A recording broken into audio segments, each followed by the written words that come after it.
Welcome to the Big Play Cleveland Show. I'm Gabriella Cruz alongside Chris McNeil, Nick Padone, and a big shout out to our producer, as always, Ryan Smith. It's nice to be back in studio, guys, and I see McNeil has already got his big time Diet Mountain Dew. Which and I'm excited to get out of here because means, McNeil graced me today. Support a little Granville football, get a little cookie dough to go. I'm excited to get out of the studio and just chow down on this. We got it all sugared up. Is that what kind is in there? Be specific.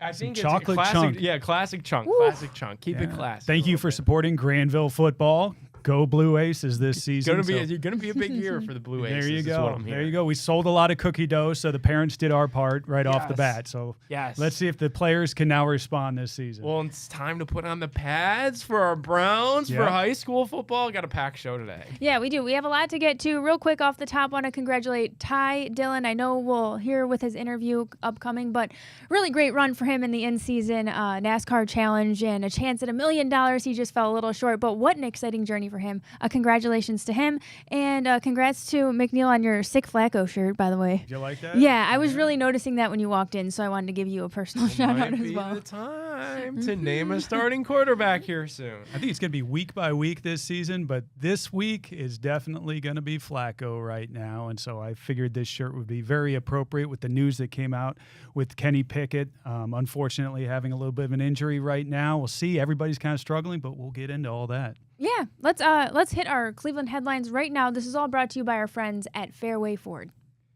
Fairway Ford offers complete customization for any vehicle on the lot with their Fairway Black Label line. This series features custom upgrades like premium wheel and tire packages, a wide variety of level or lift kits, performance enhancements, and fully customized interior options.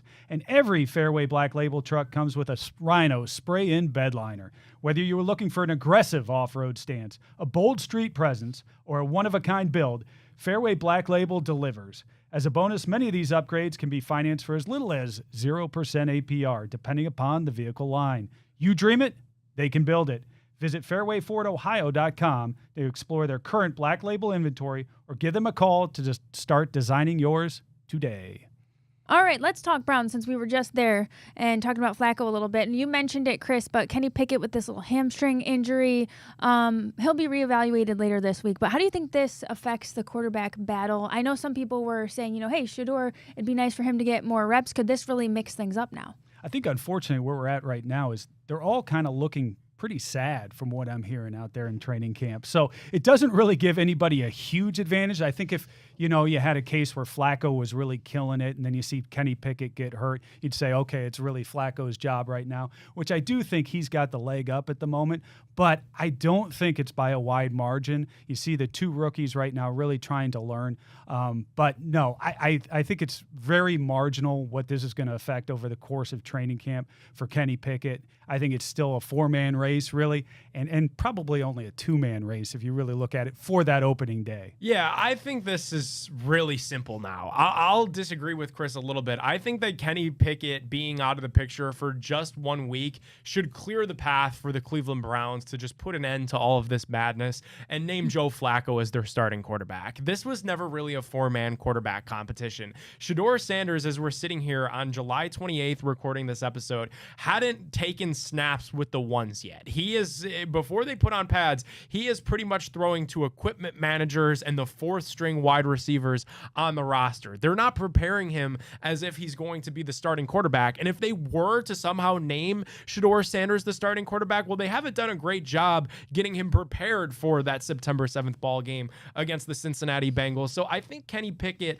being away, at least from the field and from the competition for this 1 week, should really clear the path for Joe Flacco to be that dependable vet to take us through the very difficult start of the schedule for the Browns. The first 6 weeks of the season, guys, an absolute gauntlet. And I want the steady-handed Joe Flacco leading us out on the field September 7th against the Bengals. You really think being out 1 week for Pickett's going to set him back that far in this competition? I don't think it's going to set him back that far, but I think maybe it's a scenario where I never really understood where he fit anyway. And the fact of the matter is now that you've started things off and didn't look great, and you're going to be a week to week. Like, we don't even know if that's a guarantee that he's back next week. I really do think that this just paves the way for what it should have been all along, and that's Joe Flacco to be named the starting quarterback. And if we really want to get technical and we really want to get honest, Joe Flacco should have never been gone last year. He should have been the Browns' backup quarterback, and he should have been given a contract offer to return back to our Browns like he wanted. The only caveat to that is the Browns did pick Pickett, and they picked him first. So it'll be interesting to see organizationally how that plays out. Yeah, and you gave up a 5th-round pick plus Dorian Thompson-Robinson to get him. So at what point does Kenny Pickett get healthy to suit up, whether it's preseason, regular season? It's all muddy right now. How about this as a kind of a cool training camp story? What are your thoughts on Luke Floria and his journey a little bit as the undrafted wide receiver? Do we think, he's showing very strong promise here? Do we think he's just a preseason hero or a diamond in the rough type deal? Can't wait to see him in preseason games. He can be the next Josh Lentz. We all remember that back in the day. Everybody rallies behind and then says, we got to have this guy as part of our roster. It'll be interesting to see once they really get into pads here to see what he can do. You always like these good stories coming out of camp, and it'll be interesting to see whether he can actually take advantage of this opportunity, Nick. And it is a great opportunity for him because this Browns receiving room is arguably the worst in the National Football League. Not even arguably. Outside of Jerry Jeudy, you have a bunch of question marks. And I get Luke Floria, is 5'8", a small receiver from the MAC. It might feel like a little bit of a feel-good story to have this kid from Menor High School really explode onto the scene for our Browns. But you get a little Julian Edelman vibes. You're probably not the only one. A shorter receiver from Kent State that was able to explode with the New England Patriots, and obviously Tom Brady had a big piece in his success in the league. So I would love to see Floria get a lot of reps in the preseason and become this year's guy that we all want to see on the final 53. Yeah, I'm a sucker for those little underdog stories. Especially local ones like that. Yeah. We'll all be rooting for him. Yeah. The other news, Jordan Hicks retired. Browns starting middle linebacker Jordan Hicks retiring just 6 weeks before the season opener. So how concerned are you about the Browns linebackers? Now, Jordan Hicks had been away from the team, but it only took 2 days for him basically to decide he saw these Cleveland Browns and didn't want any part of what this team was going to be this year. So I think that's a very bad omen for the Browns. Hopefully everything's going well with him now with his personal life and whatever he's working through there. But on the other end, this is your starting middle linebacker. He's the green dot wearer on this defense, and 2 days into camp, you have to replace him. You got to figure out a plan there. So that doesn't bode well for the Cleveland Browns on defense. Yeah, 10 years into his NFL career, we definitely all want to congratulate Jordan Hicks on a phenomenal career. He was one of the bright spots on the Browns last year, and there weren't many, but he really became the captain and emerged as the signal caller of that defense. And the theme of this segment thus far, opportunity. And another opportunity has opened itself for Carson Schwessinger, the rookie linebacker out of UCLA that the Browns spent the 33rd overall pick on. He's been wearing the green dot at practice. So in his rookie season, he's going to have the opportunity to go out there and really be the champion of this Browns defense. They spent a 33rd pick on him. That's practically a first rounder. They really believe in this kid. I think they took him because they were uncertain about Jeremiah Owusu-Koramoah's health. He's going to be gone for the whole season as well. And it's a new look linebacker group for the Browns between him and Jerome Baker. That's for sure. Just another big thank you to our friends at Fairway Ford. Head down to their dealership or visit them at fairwayfordohio.com. You'll be glad you did. We're going to take a quick break. We'll be back with more Big Play Cleveland right after this. The Big Play Sports Network is brought to you by Lake Spur Marketing, connecting your brand to the right customers.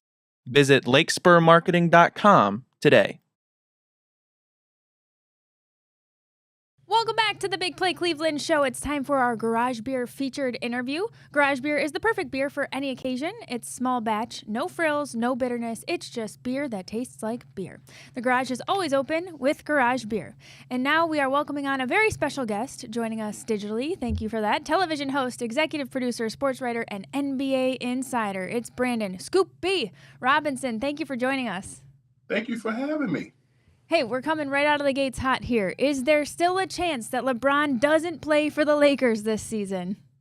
Well, it's looking like the Lakers are building a team that will make him happy. However, I do think that there is life after LeBron is done with his contract with the Los Angeles Lakers. And as I reported a few weeks ago. There are some teams that do have interest in LeBron, and that team does include the Cavs, does include the Dallas Mavericks, and we're locally Cleveland talking right now, so I know that that is going to spark the interest of many of the viewers who are watching today. Yeah, Scoop, your report really set the internet on fire here in Cleveland because there's a big section of people, myself included, that want the reunion with LeBron home. The Cavs are a team that have struggled to get out of the second round of the NBA playoffs. We understand what a trade package would look like, and it would be very difficult to pull something like this off to get LeBron out of LA and back to the Cleveland Cavaliers. And I think everybody found it very interesting that you reported that the Cavs were indeed kicking some tires and sniffing around trying to figure out how to bring LeBron back. What were those conversations like, to your understanding, that the Cavs in fact inquired with Rich Paul about a potential reunion with the King? So you hit the nail on the head when you said that the Cavs did reach out to Rich Paul, and my reporting in early July indicated that the Cavs, the Los Angeles Clippers, as well as the Dallas Mavericks were one or three of the four teams that did reach out to Rich Paul after LeBron kind of seemingly didn't want to talk during Summer League. And basically, it's my understanding that there was a conversation, and the conversation just was, more along the lines of, is he happy there? And, does he have interest in coming back? And I'll say this to you, and I'll add this for punctuation. You're kind of seeing right now across the league two instances where you saw Damian Lillard find his way back to the Portland Trail Blazers, and you did see Chris Paul find his way back to the Clippers. Lillard, of course, and Chris Paul are not from those areas. Lillard being from Oakland, but having played years in Portland, and Chris Paul, having family still in the LA area, he maintains a home in Calabasas. LeBron being from Akron, being from Northeast Ohio, playing and winning a championship for the Cavs is quite a layered situation because of just the home part and winning a championship. And he's made overtures to come back before this. He's played 2 stints there. In answer to your question, I do think because of those 2 instances with Lillard and with Chris Paul, you do see kind of an ending. So certain people find their way back to their cities. You've even seen that with Allen Iverson in the past. I think it would be a great storybook ending for LeBron. But what I will say is, since that conversation that was had, it was relayed to me that just because LeBron makes so much money and there's so many pieces that would have to move in order to make that happen, it would be more likely that LeBron's homecoming to Cleveland, if it were to happen, could come after his contract is seemingly up with the Los Angeles Lakers. And there will be other teams that are out there that could find their way. I'll make this mention as well. I said this in my reporting and over at scoopy.com in the blog section. LeBron and Kyrie Irving, I was briefed on a conversation that they had 2 years ago when Kyrie first came to the Dallas Mavericks. And Kyrie coming to Dallas was as much about skill as it was about recruiting. And that was one of the things that they were interested in with him. He got Klay Thompson to come over there. And I know that at the end of their conversation, LeBron told Kyrie, I'm told that he'd think about it. And it's been 2 years since that conversation, and you're kind of seeing where LeBron is now with the Lakers and Luka, and just where the Lakers and Luka are. So, keeping it Cleveland, former Cav Kyrie Irving has been active in the last couple of years and convincing LeBron to come his way in Dallas. I know that's a reunion that many people have talked about, more so on the Lakers side. So the Dallas Mavericks are a team that could have interest, come the end of this coming season. But I also know that the Mavs have more pieces to get LeBron to Dallas than Cleveland would want to give up. Gauge that interest on the Cleveland side. What do you think Dan Gilbert, ownership, and the Cleveland Cavaliers overall, how strong of an interest did they have in bringing LeBron back?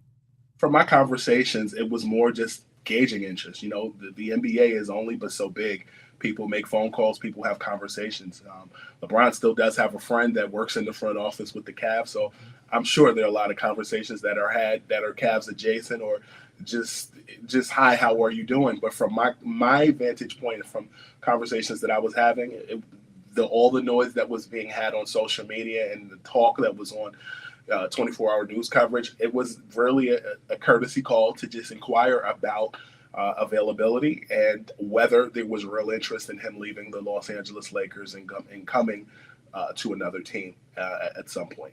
Both locally and nationally, there's been just a ton of conversation about a buyout. And you mentioned it. The fact that LeBron does make so much money, I have to imagine a buyout would be incredibly difficult. But since the Cavs were one of the 4 teams that called, in a world where that does happen, I have to imagine the Cavs are probably on the short list of teams that would be interested in LeBron as a free agent. Is that something that's still even on the radar? Is it something that could happen in season, or was the thought of LeBron being bought out by the Los Angeles Lakers always a little bit crazy?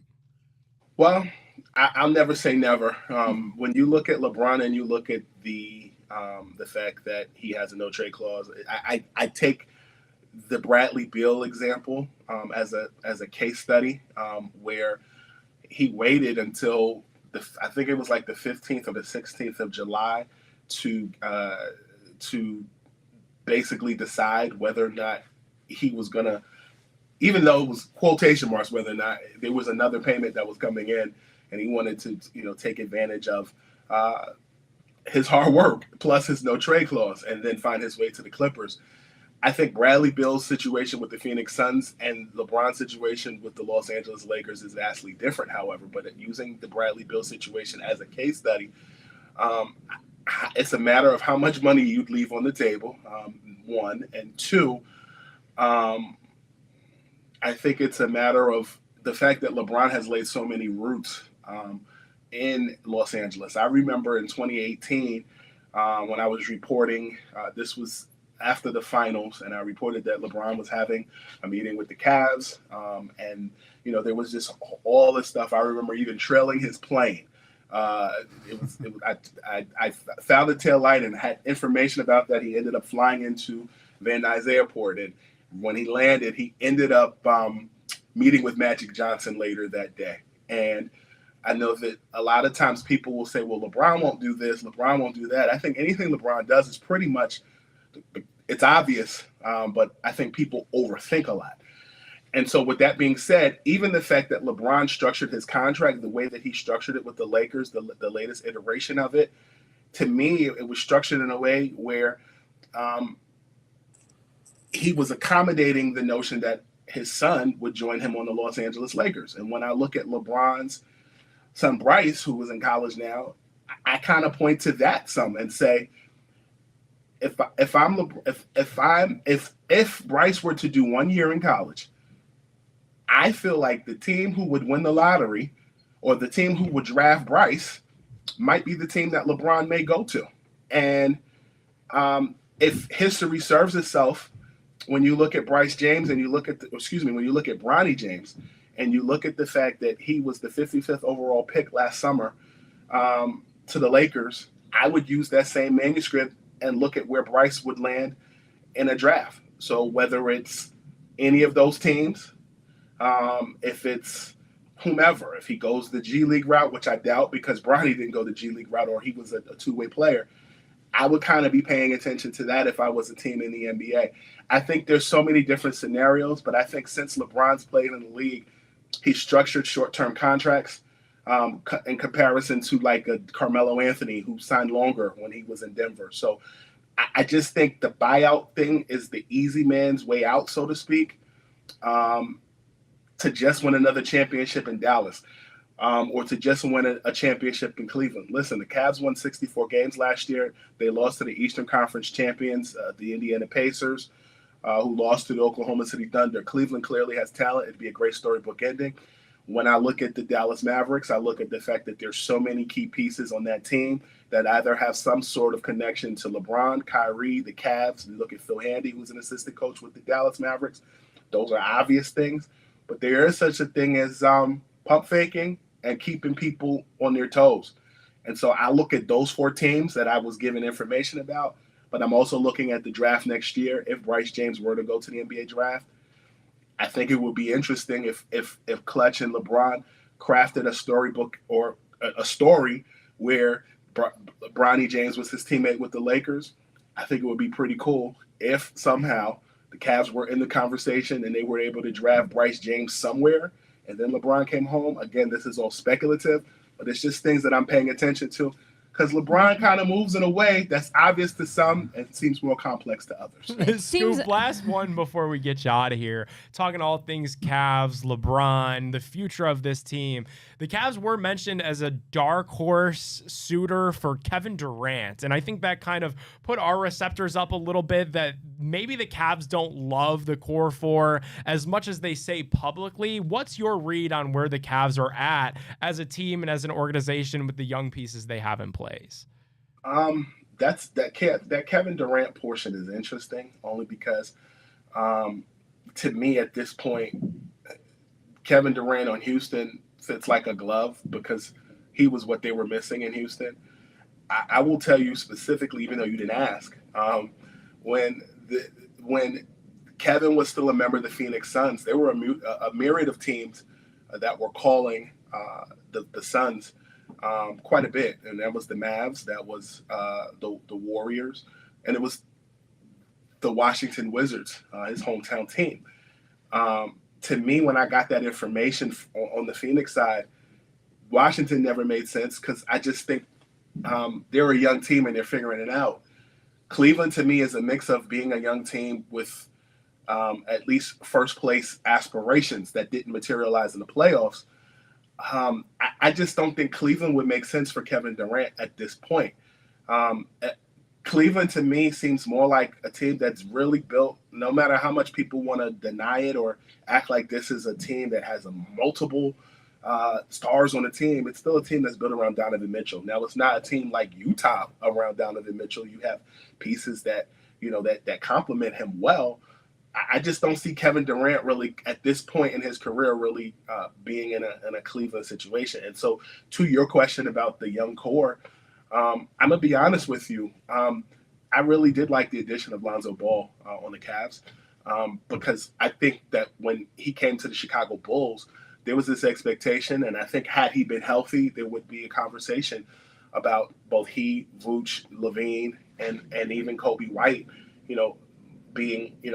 being a track star team, so to speak. And I think that coming to Cleveland, those expectations are a bit lower. I actually think, in the absence of Ty Jerome, who was a fan favorite in Cleveland, I think Lonzo Ball, I'm not going to say is going to replace him, because I think at point guard by committee, you got Lonzo, you have the Tyson kid that played his tail off in the summer league. I think he averaged about 6 assists per game. By committee, I think the point guard position is going to benefit Cleveland. You didn't ask me that, but I do think that they are missing a piece. I think they're missing a veteran piece.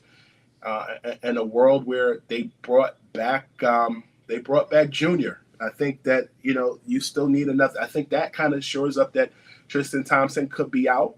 I still think they need some veteran presence.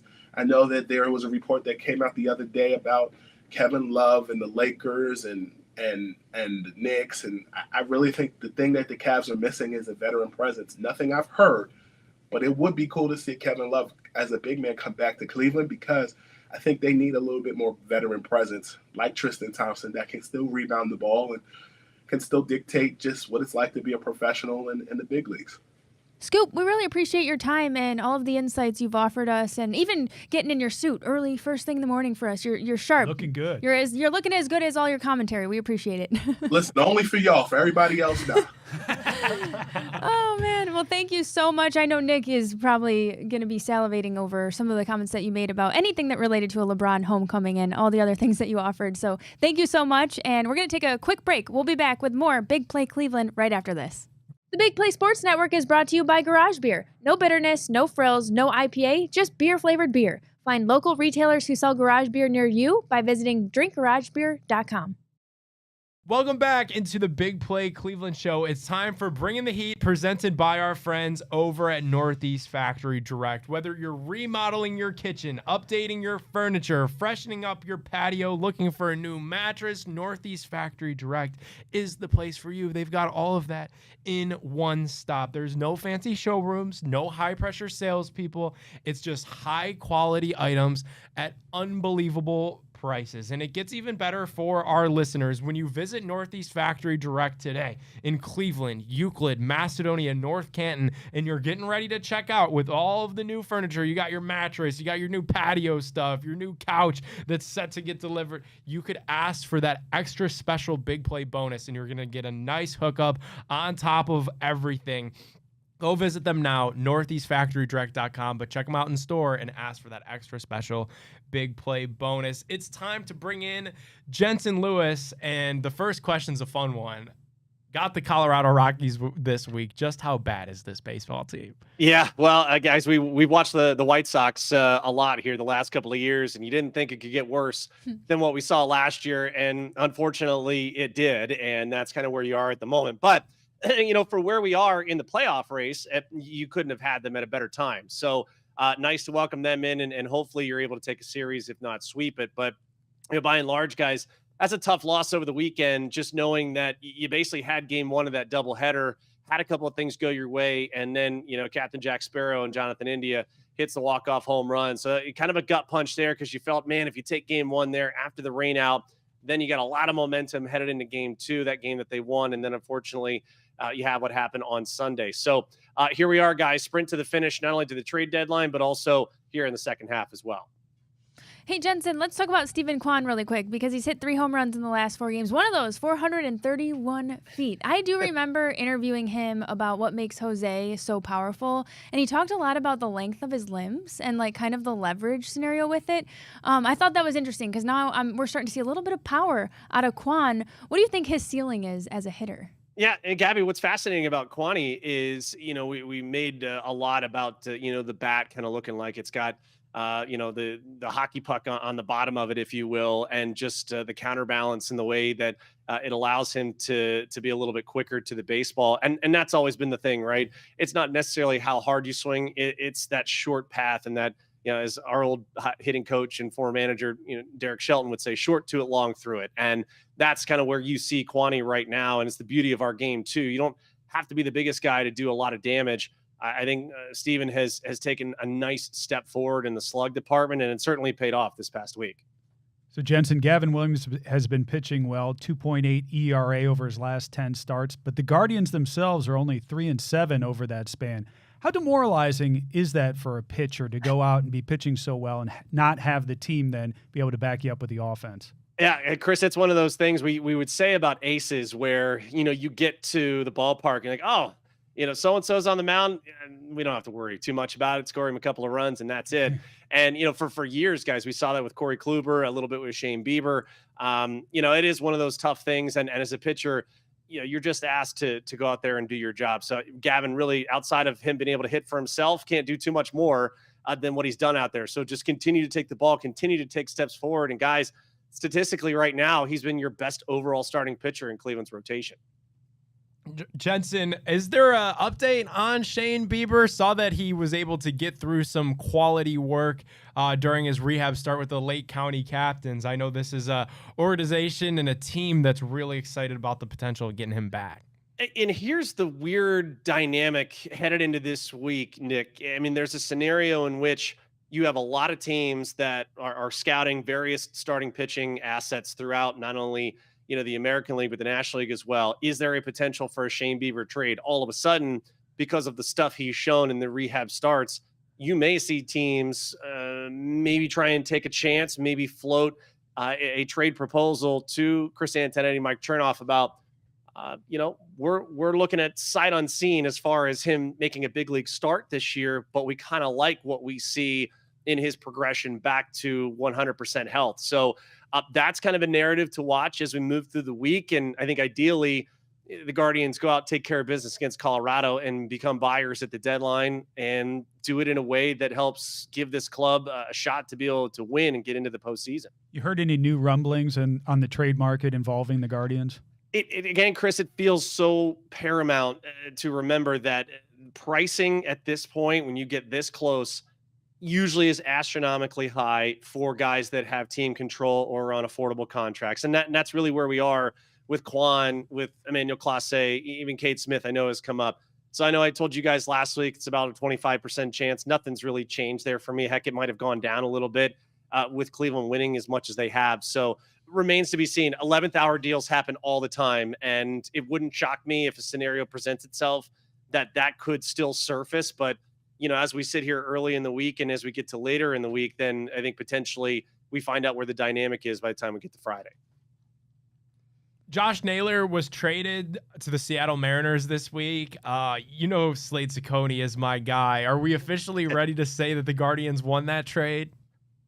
I think right now in year one, it's probably a win-win because, the Diamondbacks got what they wanted. And if not for injuries for them on the pitching side, guys, they would have stayed and they would have been buyers. And I think they would have been far better in the standings than where they are. So do you get a guy in Ciccone who at least has taken a pretty major step forward from his time in Arizona to what we've seen on the mound this year? Absolutely.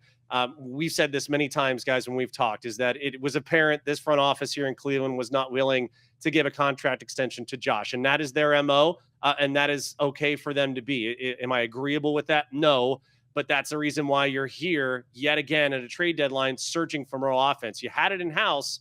You decided to ship it off. And we'll see what kind of counter moves they can make here in the next handful of days. It's time for the Northeast Factory direct question of the week for Jensen Lewis. We got a little bit of breaking news while you're on here from Jeff Passan. Philadelphia Phillies star Bryce Harper stood nose to nose with MLB Commissioner Rob Manfred during a meeting last week and told him to get the blank out of our clubhouse if he wanted to talk about a salary cap. How messy could this next CBA get, man?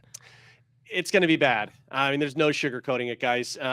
We, unfortunately, for the last handful of times, don't have a real clear-cut way of keeping things in-house. And it's really unfortunate because you see the NHL didn't even know it until you woke up and you're like, oh, hey, they've already agreed to a new contract and a new bargaining agreement. No fanfare whatsoever. Signed, sealed, delivered. Basketball, football, all those pale in comparison to the dynamic we see in baseball, which is unfortunate. So buckle up, guys. Could be bumpy headed into next year. Well, make sure to throw him some love on the social media streets at JLou50. It's going to be a busy week. Guardians trade deadline, MLB trade deadline. We'll be back here on Bringing the Heat to recap it all with you guys next week. Jensen, appreciate you so much. Thanks, guys. Thanks, Jensen. The Big Play Sports Network is brought to you by Pure AV, luxury home automation. Experience your dream smart home by visiting pureavcorp.com. Welcome back to the Big Play Cleveland Show. Football season is just around the corner, and Pure AV has everything you need to get your man cave ready with their high-performance audio and video displays. And if you're worried about keeping a clean interior, they offer hidden audio and video options that allow you to keep that elegant look without sacrificing your favorite technology. Pure AV can set you up with invisible architectural speakers that are hidden in your walls and ceilings, as well as disappearing TVs that vanish behind art or mirrors. The guys over at Pure AV are constantly repairing or finishing other AV companies' botched jobs, so why not call them first to eliminate that hassle and headache? Visit pureavcorp.com to see everything they offer for your home. We're going to do a little fill in the blank brought to you by our friends at Pure AV. All right, gang, the Browns helmet reveal was quite a little viral moment. Big thanks to McNeil, honestly. The Browns helmet reveal was kind of on brand for the Browns, right? You had the Pat McAfee show. We had a big reveal there with a box where the timing malfunctioned and the box didn't open. And then you got the guy from Dude Wipes falling off the raft when they do the reveal on Lake Erie. So very Browns-ish reveal. I thought the helmet was fine. I am one of those that's old school that would like to keep the classic orange helmet that we always have. So I'm not huge on the brown one, but I guess it fits with the rest of the alternate uniform. So that was fine. But I wasn't big on the reveal, Nick. Almost forgot that they had those alternate uniforms for a minute there. And, the NFL kind of released Color Rush in 2015, and it was apparent because the Browns didn't have an orange jersey and orange pants combination that they liked wearing at the same time, that they wouldn't have a Color Rush uniform when the league really leaned into that in 2015. So it took them 10 years, but they finally have a Color Rush uniform with this all brown look. I actually did like the helmet. I think they did a really nice job with it. I'm like you, Chris. I think the Browns kind of belong in an orange helmet. So I'm curious to see how it'll look on the field. I also think players wearing all brown on the field, I think I know what that's going to look like. These uniforms usually look better in night games. Browns don't have any night games. So get ready to see these at 1 p.m. Lions, Chargers. I will be watching blank minutes of the Hall of Fame game this Thursday. Because it's football, I'm going to watch the opening minutes. I always feel like there's an obligation, to watch the Hall of Fame game here in Canton. Nice and local. This is where football really grew up, so you got to watch a little bit of it. But I'll be flipping over pretty quickly, to be honest with you. Yeah, I'm excited to just have football back. I'm sure there will be bets placed on this game. Usually the under of the Hall of Fame game is pretty popular because there's not a lot of offense. It's a lot of backups and fourth stringers. That's a freebie from Nick so there. A little under action on the Hall of Fame game, maybe. I haven't looked at it yet, but I'll be tuned in just because football's back and I'm, addict for it. Besides Myles Garrett, blank will be the next Cleveland Brown inducted into the Hall of Fame. I think there's a good chance it's nobody we've ever heard of as we sit right now. I mean, Joel Bitonio would be the closest one. 7 Pro Bowls, 2-time first team, 3-time second team All-Pro. So he's certainly up there. He's well respected enough. There's a logjam, though, when it comes to linemen, so it'd be interesting to see how that plays out. But right now, if I were a betting man, I'd say we've probably never heard of the next player who's going to be the Hall of Famer for the Cleveland Browns. And I'll disagree. Josh Cribbs. Put Josh Cribbs in there. We got Devin Hester in there. The greatest returners of all time should both be in there. He's been nominated for it. So we've got to get Josh Cribbs into the Pro Football Hall of Fame. You think about the things that the league has done to change special teams and to change the kickoffs. We will never see another Josh Cribbs, and that's what the Hall of Fame is all about, celebrating those great players that we will never get to see again. You'll never see a player quite like Josh again, and I think he belongs in the Pro Football Hall of Fame. And let me throw something out here to Clay Matthews. Being an old head like I am, having watched Clay back in the 80s, I know Jennifer's out there pushing very hard, and I think she's right. Clay Matthews deserves to be in the Hall of Fame as well. All right, we talked about that Browns Alpha Dog brown helmet. How about my favorite new alternate uniform in the NFL is? Oh, it's got to be the throwback, the Buccaneers creamsicle. Anybody of a certain age, and certainly my age, remembers those jerseys back when they were the everyday ones for the Buccaneers. And now to see them kind of going back there as an alternate, that's a nice piece of nostalgia for me. It is. It's the best. And not to mention, you see our guy, Baker Mayfield, modeling those. I knew you'd bring up Baker if I brought up the Bucs. Mike Evans, and he's hyping up Emeka Ibuka, who's going to be catching passes from him out there in Florida. I'm excited to see what the Tampa Bay Buccaneers do on the field, but I'm even more excited because they're going to be wearing those jerseys. Those probably are the best this offseason. Give a little hat tip to the Bills, too, who threw it back with the red helmets. Okay, Tom Hamilton, guys, officially received his Ford C. Frick Award at the Hall of Fame induction this week. Blank is my favorite Hammy call of all time. It's got to be Down Goes Anderson for me, because I always like things that are a little bit different than everybody, maybe not so much the on the field stuff, and he's fantastic, of course, on that stuff. But I just love that call in the moment. It was just so magical. He did such a good job with it.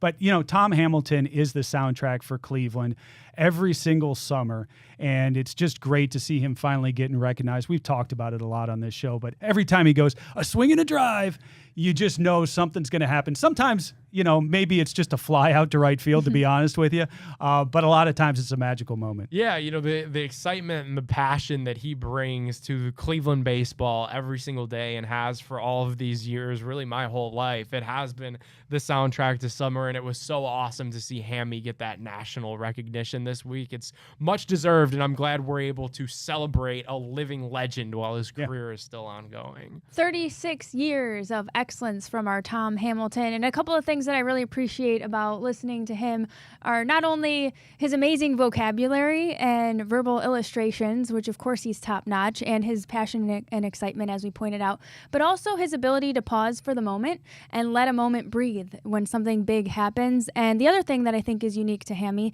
is he'll always give credit where credit is due. So, if there's an awesome catch by the other team, things like that, he's always just such a gentleman and so gracious about pointing out the excellent work of others. So cheers to you, Hammy. Congratulations. Sometimes a little too much. If you're listening on the radio, you swear something good happened for the Guardians until you turn it up and find out, oh no, the Royals just hit a home run. What the heck? He's just a fan of baseball. And he'll rip players too. Like if he sees something that he doesn't Both like sides on of the coin. inverse, he'll tell you his thoughts on it. Big special thanks again to our friends at Pure AV. Be sure to check them out at pureavcorp.com. We're going to take a break. We'll be back with more Big Play Cleveland right after this. The Big Play Sports Network is brought to you by Smart Choice Windows, energy-efficient products at an affordable price. Visit smartchoicewindows.com today. Welcome on back into the Big Play Cleveland Show. It is time for our weekly check-in with our guy, NASCAR Cup driver for the number 10 Colleague Racing Chevy, Mr. Ty Dillon. Ty drives for Northeast Ohio Zone Matt Colleague, who fields 3 teams in the NASCAR Xfinity Series, 2 teams in the NASCAR Cup Series.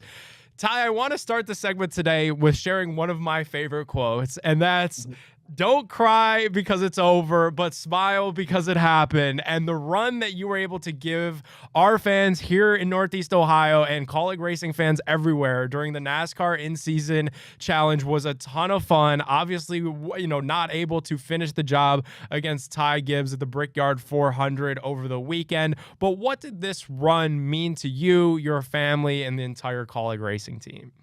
Oh man, it was so awesome. I felt like we had talked about it, like we were kind of coming into Indy on house money. I felt like we had already won this thing just because the fun that we were having, not only myself getting to show a little bit of my personality, but our sponsors getting some exposure that they deserve for supporting us, and then our team at Colleague Racing and getting to see, just who we are, the way we're built as a team, the way that we approach our racing. So it's been so cool. Indy didn't go the way we wanted to. I wish we wouldn't have gotten damage on our car and we could have raced a little bit harder against Ty, but the damage proved to be too much to our car. And that part was unfortunate, but it doesn't, like you said, it doesn't take away from the run that's been. It's been so cool. The support from the fans and also everybody from Ohio. Like, you guys have made it so much better and so much cooler. So I'm eternally grateful for that.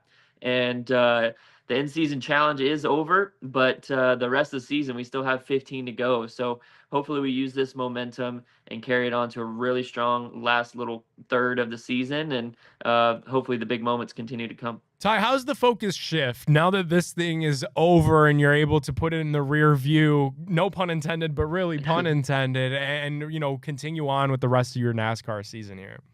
I think it's easy after such a big month or 4 or 5 weeks for our team to kind of say, okay, and have a letdown and just try to relax and kind of settle off. But even on the plane ride home, I was talking with my crew chief and the team. It's just like, okay, let's reset our goals. Let's not lose this momentum.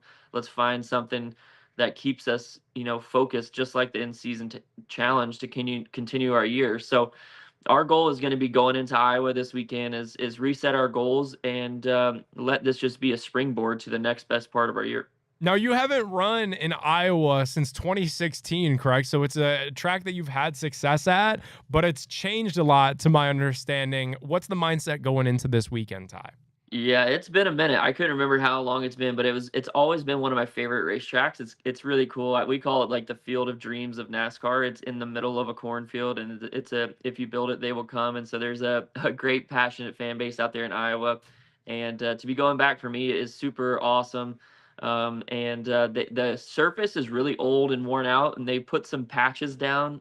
If I'm honest, it looks like I went out there and patched the track as an asphalt worker. I wouldn't have done it the way they did it, but it definitely adds character and makes it unique for us. So it's going to be cool to be back out there again.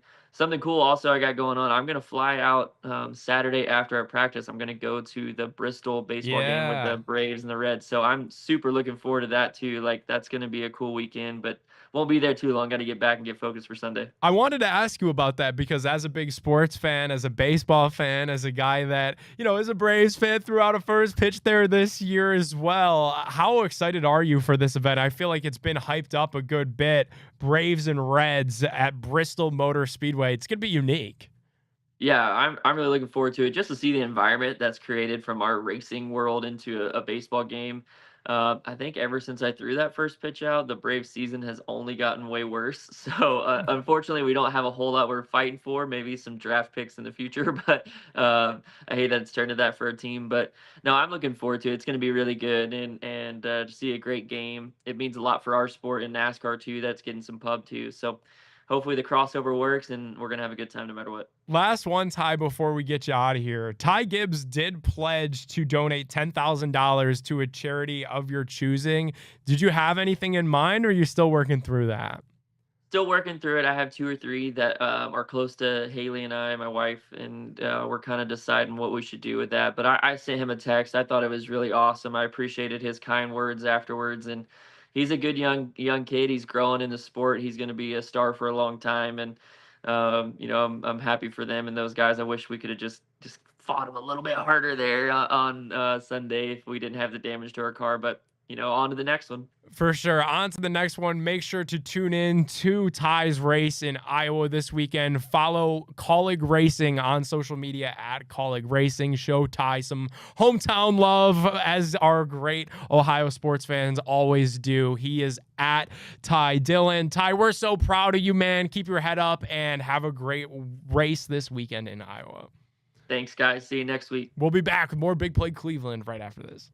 The Big Play Sports Network is brought to you by Fairway Ford, the largest inventory of new Ford trucks, the lowest pricing, and same hometown level of service. Visit fairwayfordohio.com today. Welcome back to the Big Play Cleveland Show. Our Smart Choice segment is brought to you by Smart Choice Windows. Smart Choice Windows is the place to go when you need an upgrade to your home, and right now they're running some awesome promotions like buy 2 windows, get 2 free. They've got $1,500 off whole home siding or $500 off entry door installation. Plus, they offer great financing with no money down, no interest until 2027. So if you're ready for quieter, more energy-efficient windows, give them a call at 844-GET-SMART or head over to smartchoicewindows.com to schedule your free no-pressure estimate today. And make sure to ask about the Big Play bonus to get an additional 10% off all promotions. All right, gang, giving you a situation, you're going to give me the smart choice. The Browns say they're holding a 4-man quarterback competition. The smart choice would be to... Nick, I've kind of come over to your side on this one. I think they really do need to announce a starter here and go with Flacco. And if they do that, then that signals to the young guys, to the rookies, that they need to focus on picking up the offense, on learning, on developing. Don't worry about being the starter day one. You're not going to be. We're rolling out here with Flacco, and it also adds a bit of stability to a team that I think it's going to be unstable throughout the season. But at least as we're coming through this training camp and through the preseason, at least you have an idea of what you're doing opening day, and I think everybody can kind of rally behind that. Yeah, it's time to whittle this thing down, pare it down. I get they probably don't want to name Joe Flacco the starter right away, and that they do want some sort of competitive energy out there at camp every day, but you've got to at least whittle it down because you need to have the young guys get those valuable reps. Like Shedeur Sanders should not be throwing to equipment guys. Joe Flacco is going to turn 41 years old by the end of this NFL season. Just because he starts the season for the Browns doesn't mean that he's going to be the quarterback that finishes the season for the Browns. So you got to make sure that these young guys are getting ready to go. We know how these things go. We're going to see probably all 4 of these dudes in the regular season at some point. So you got to get the young kids ready. And maybe some other guys on top of that if this is anything like past seasons. How it usually goes. Yep. CeCe Sabathia was inducted into Cooperstown this weekend. If you could pick one Indians/Guardians player to have spent their entire career in Cleveland, the smart choice would be. Boy, I love Jim Thome. Jim Thome was like my favorite player growing up, and I was heartbroken when he left us. So I would have loved to see him spend his entire career here. He, of course, came back, and it was nice to see him back in a uniform for a playoff run back years ago. But he's a guy that I really felt a connection to. He seemed to really get the Cleveland vibe. He seemed to really get us, and it was unfortunate when he left, and I would have loved to see him in the Indians gear all throughout his career. I'll go with a current Cleveland Guardians player, and it's Stephen Kwan. Should really get an extension here. Yeah. You know, we're seeing him evolve as an offensive bat where he's showcasing more power. This Guardians lineup outside of left field and outside of third base are just a bunch of question marks. And you take Kwan, who's a perpetual 300 hitter, out of this lineup, and I'm fearful for what it would look like, guys. So I really think Stephen Kwan needs to be extended and should finish his career with our Cleveland Guardians. Yeah, and his batting average aside, just his juju. He's just like such a great person to have around. He's good vibes all around. Okay, I know my answer for this one. Hulk Hogan passed away this week, R.I.P. I know a lot of tears were shed over this guy. My friend Tatiana, shout out to you. I know she was devastated. In honor of one of the greatest wrestlers of all time, you have to pick one Cleveland athlete to become a WWE wrestler. The smart choice would be... My first thought was David Njoku. He's always got his jersey, his shirt off anyway, going pregame, postgame. He hates keeping his shirt on, so I think that'd be perfect for the WWE. He can also talk a lot of junk, so I think he'd be perfect for the WWE. It's a good one. I'll give you the first name that popped into my head was Tristan Thompson because Tristan Thompson, because he's got a little bit of an edge to him, and I think Tristan's good on the mic, which is a big piece of being in the WWE. I think Tristan Thompson would be a sneaky good professional wrestler. Well, just to be different, maybe Albert Bell, because I was going to say Njoku sounds like an obvious one too, but I felt like he, with his guns and his theatrics too, could have been an exciting one. I could see Albert Bell going after some folks. There's no doubt. You don't need bringing the excitement. You don't need to bring fake fire with that guy. It's going to be all real. This segment was brought to you by Smart Choice Baths. If your bathroom needs an update, the team at Smart Choice Baths has you covered. Whether you're looking to replace your shower or do a whole bathroom remodel, Smart Choice can offer you the quality and expertise you will need to make that experience an enjoyable one. They offer custom designs tailored to your style and needs, and they have safe and accessible solutions with their walk-in options and other safety features. No matter what you need, they have you covered, and right now they're offering $1,250 off all bathroom projects, plus a free luxury upgrade. And it gets even better with their low monthly payments starting at just $199 a month or 0% financing for 24 months. Options for you. So be sure to check them out at smartchoicebaths.com or give them a call at 844-GET-SMART to set up a free estimate today. And don't forget to mention the Big Play bonus to receive an additional 10% off with all the promotions. Thanks for watching Big Play Cleveland. We'll see you next week.